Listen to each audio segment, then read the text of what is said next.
పాకిస్తాన్కి ఒకే రోజున 2 షాక్లు అనాలి, రెండేంటి 3 షాక్లు అనాలి. ఒకటి, ఆ దేశంలో ఇప్పుడు పెద్ద ఎత్తున బంగ్లాదేశ్ తరహా ఉద్యమం జరుగుతుంది. బంగ్లాదేశ్లో షేక్ హసీనాని తరిమేయడం కోసం పెద్ద ఎత్తున విద్యార్థులు ఇతర వర్గాలు కలిసి చేసినటువంటి ఉద్యమం తరహాలో ఇప్పుడు ఇమ్రాన్ ఖాన్ వర్గీయులు రోడ్డెక్కారు. షాబాజ్ షరీఫ్ ప్రభుత్వం అక్రమ ప్రభుత్వం అంటూ ప్రజల చేత ఎన్నిక కాబోయినా సరే, ప్రజలందరూ ఇమ్రాన్ టీంని ఎన్నుకున్నా సరే, ఇమ్రాన్ని ఏదో ఒక విధంగా ఉరి తీసేసి ఆ ప్రభుత్వాన్ని హస్తగతం చేసుకోవాలని కుట్ర పన్నుతున్నారు.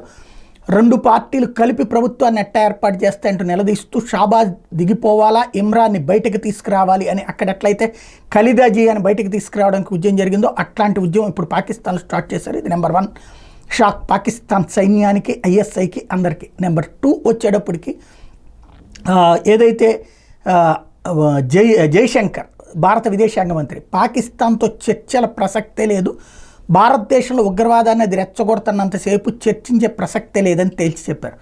నెంబర్ 3 వచ్చేటప్పటికి రాజ్నాథ్ సింగ్ రక్షణ మంత్రి వచ్చి పీఓకే ప్రజలకు పిలుపునిచ్చారు. భారత్లో కలవండి, భారత్లోనే మీకు మంచి భవిష్యత్తు ఉంటుంది అన్నది. ఓవరాల్గా పాకిస్తాన్కి స్ట్రోకుల మీద స్ట్రోకులు ఇస్తున్నారు.